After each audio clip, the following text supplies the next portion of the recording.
Dear viewers, क्या हाल चाल है आपकी। उम्मीद करती हूँ आप सब खैरियत से होंगे और ठीक ठाक होंगे। आज की वीडियो में मैं आप लोगों के लिए लेकर आई हूँ एक बहुत ही खास रेसिपी जो जरदा राइस की है। ये वो रेसिपी है जो हमारे घरों की शादियों और दावतों में इसको बहुत ही स्पेशल माना जाता है। रंग, खुशबू और मिठास तीनों का परफेक्ट कॉम्बिनेशन आपको इस रेसिपी में मिलेगा। आज मैं आप लोगों को जरदा राइस इतने आसान तरीके से बताना सिखाऊंगी कि बिना आप किसी मुश्किल के आप आसानी से इसको परफेक्ट एकदम फ्लफी और खुशबूदार जरदा राइस तैयार कर सकते हैं। इस रेसिपी की खास बात यह है कि इसमें हम जो चीनी का बैलेंस है वो भी एकदम परफेक्ट रखेंगे और इसके अलावा इसके साथ साथ जो हम लोगों ने इसमें बहुत सारे सीक्रेट जो टिप्स हैं वो भी मैं आप लोगों के साथ शेयर करूंगी। और इसके सही किस अमाउंट में हम लोगों ने इसमें ड्राई फ्रूट ऐड करना है, हर चीज को हम डिटेल से डिस्कस करेंगे। तो चले आए हम रेसिपी स्टार्ट कर लेते हैं। यहाँ पे मैंने पानी को पहले से ही बॉईल होने के लिए रख दिया। अभी हम इसमें राइस ऐड करेंगे और उसके बाद हम इसको कवर करेंगे और उसके बाद मैं आपको बताऊंगी कि आपने किस पॉइंट पे कलर जो अपना है जरदा फूड कलर जो है वो आपने ऐड करना है।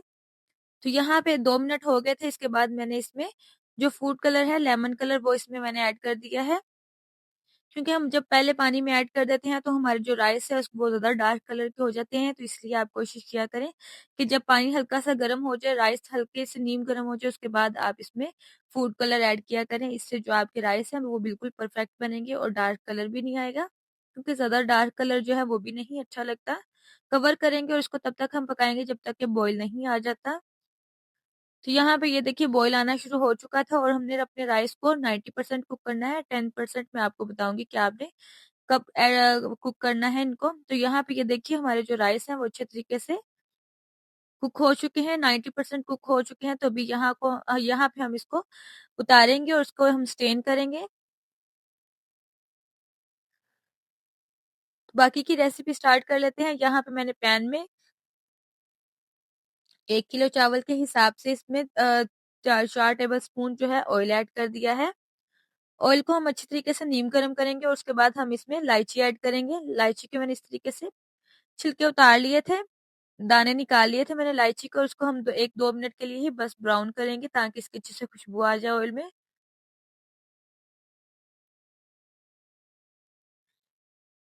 1-2 मिनट हो चुके हैं तो अभी हम इसमें जो है पानी ऐड करेंगे। बिल्कुल हम हल्का सा ही पानी ऐड करेंगे, 1/2 कप के हिसाब से, क्योंकि हमने इसमें दूध भी ऐड करना है। तो इसलिए आप कोशिश करें कि आप जो पानी है वो कम ही ऐड करें। यहाँ पे 1/2 कप मैं इसमें दूध ऐड कर दूंगी और इसको अच्छे से मिक्स करेंगे। और यहाँ पे मैंने 1 किलो चावल लिए थे तो यहाँ पे मैं चीनी जो है आधा किलो के आसपास इसमें ऐड करूंगी। आपके जितने राइस हो आप उस हिसाब से उस क्वांटिटी में इसमें चीनी ऐड कर सकते हैं। यहाँ पे मेरी बारीक वाली रेगुलर जो शक्कर थी वो ऐड मैंने की है। यहाँ पे थोड़ी सी आधा किलो से ज्यादा ही है, इसलिए मैंने इसको थोड़ा आधा किलो से ज्यादा ही रखा है। तो अभी हम इसको दूध में अच्छे से मिक्स करेंगे और चाशनी को हम तब तक रेडी करेंगे जब तक ये थोड़ी सी थिक ना हो जाए। 5 से 7 मिनट के लिए हम इसको पकाएंगे। तो यहाँ पे मैंने जो राइस है उनको भी अच्छी तरीके से स्ट्रेन कर लिया था। तो ये देखिए कितने माशाल्लाह से फ्लफी फ्लफी बने हैं। मैंने इनको 90% कुक किया है, 10% हम इसको बाद में चाशनी में कुक करेंगे। तो 5 से 7 मिनट हो गए थे हमारी चाशनी को। तो अभी यहाँ पे हम राइस ऐड करेंगे।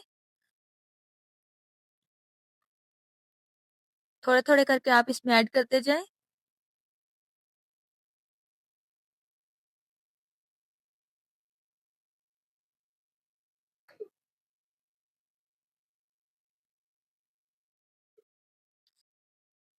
सारे राइस को मैंने इसमें ऐड कर दिया है और अभी हम इसको अच्छे तरीके से मिक्स करेंगे और उसके बाद मैं आपको बताऊंगी कि आप इसमें किस तरीके से ड्राई फ्रूट्स ऐड करें और किस तरीके से इसका जो टेस्ट है वो निकलेगा।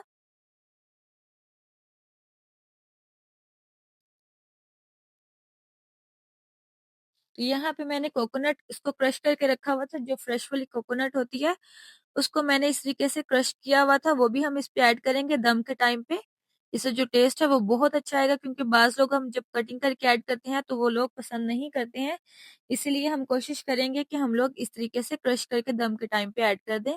तो कुछ मैंने बादाम जो है गर्म पानी में ऐड करके रखे हुए थे, उसको भी हमने छिलका उतार लिया है, उसको भी हम ऐड कर देंगे। और कवर करेंगे 15 से 20 मिनट के लिए कि जब तक हमारा जो दम है वो रेडी नहीं हो जाता।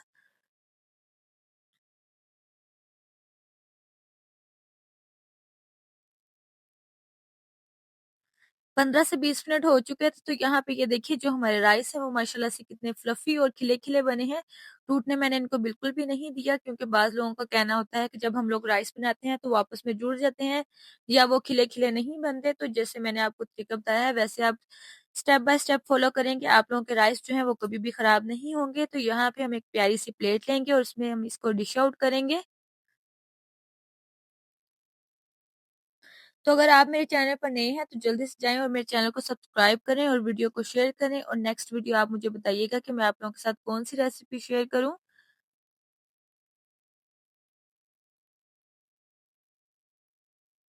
तो दोस्तों, अगर आप लोगों को मेरी मेहनत पसंद आई हो तो लाइक ज़रूर कर देना और कमेंट करके बताइएगा कि नेक्स्ट रेसिपी देखना चाहते हैं, और हँसते मुस्कुराते रहिएगा और दुआओं में याद रखिएगा। मिलते हैं नेक्स्ट वीडियो में।